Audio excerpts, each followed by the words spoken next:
नमस्कार बंधुगण, जय जगन्नाथ। आज आम जानिबा चाणक्य कहवा अनुजाई 8 गोटी चरित्रहीन नारी मानक लक्षण।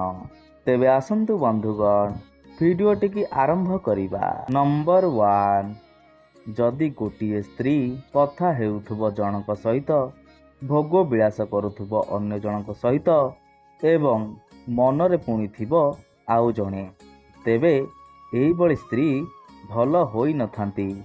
ଏହାର ସିଧା ଅର୍ଥ ହେଉଛି ଯେ ଯେଉଁ ସ୍ତ୍ରୀ ଆପଣଙ୍କୁ ପ୍ରେମ କରୁଛି, ଜରୁରୀ ନୁହେଁ ଯେ ସେ ଅନ୍ୟ ପୁରୁଷକୁ ନିଜ ମନରେ ରଖି ନାହିଁ, ଅନ୍ୟ ପୁରୁଷ ପ୍ରତି ଆକର୍ଷିତ ହେବ ନାହିଁ।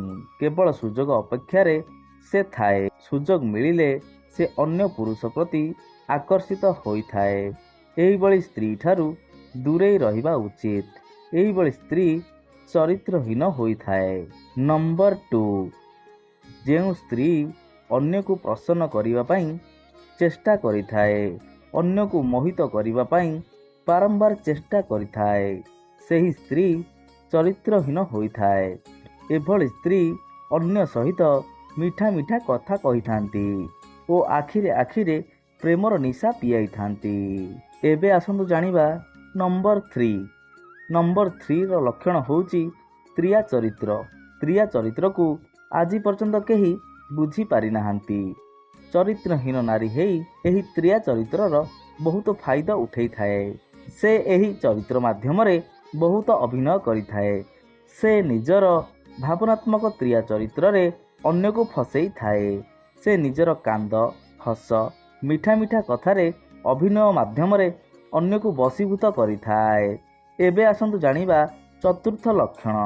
ଚତୁର୍ଥ ଲକ୍ଷଣ ହେଉଛି ଏହିଭଳି ସ୍ତ୍ରୀ ବହୁତ ମିଛ କହିଥାନ୍ତି।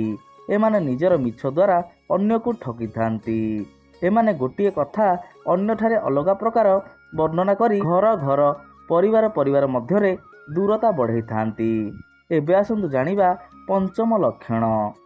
ପଞ୍ଚମ ଲକ୍ଷଣ ହେଉଛି ଯେଉଁ ସ୍ତ୍ରୀ ବନ୍ଧନ ଓ କୂଳହୀନତାକୁ ଗୁରୁତ୍ୱ ଦେଇନଥାଏ, ଏହିଭଳି ସ୍ତ୍ରୀ ପାଇଁ ସମ୍ପର୍କ ଗୋଟିଏ ଖେଳନା ସଦୃଶ।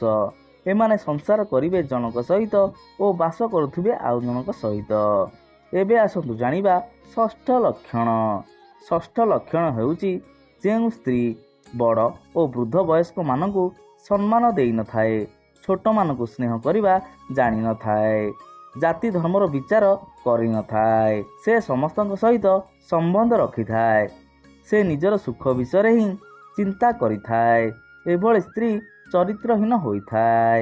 ଏବେ ଆସନ୍ତୁ ଜାଣିବା ସପ୍ତମ ଲକ୍ଷଣ। ସପ୍ତମ ଲକ୍ଷଣ ହେଉଛି ଯେଉଁ ସ୍ତ୍ରୀ ପ୍ରତିଥର ନୂଆ ନୂଆ ପୁରୁଷକୁ ଦରକାର କରିଥାଏ, ପ୍ରତିଦିନ ନୂଆ ନୂଆ ପୁରୁଷ ପ୍ରତି ଆକର୍ଷିତ ହୋଇଥାଏ। ଏହିଭଳି ସ୍ତ୍ରୀର ଚରିତ୍ର ଠିକ୍ ନଥାଏ। ଯେତେ ପର୍ଯ୍ୟନ୍ତ ଅନ୍ୟ ଗୋଟିଏ ପୁରୁଷ ପାଇନଥାଏ, ସେ ପର୍ଯ୍ୟନ୍ତ ସତୀ ସାବିତ୍ରୀ ଦେଖେଇ ହେଇଥାଏ। ଏବେ ଆସନ୍ତୁ ଜାଣିବା ଅଷ୍ଟମ ଏବଂ ଶେଷ।